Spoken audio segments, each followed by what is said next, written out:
Speed कम कर दो।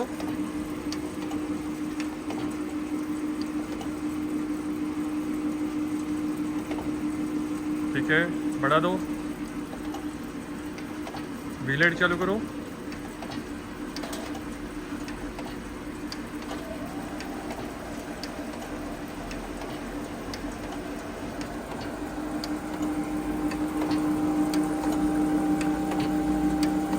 Cross speed.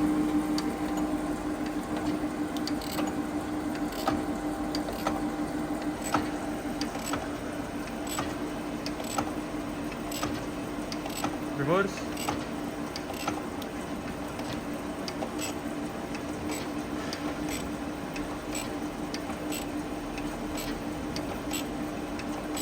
ठीक है, हैंडल मोड में जेड दिखा दो, ऊपर नीचे।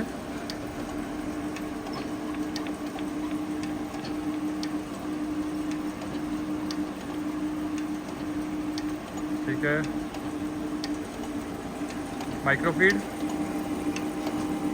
लॉक करो पहले।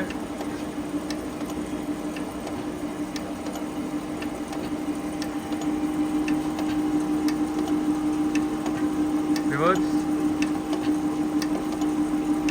ठीक है, जेड का माइक्रो फीड दिखा दो।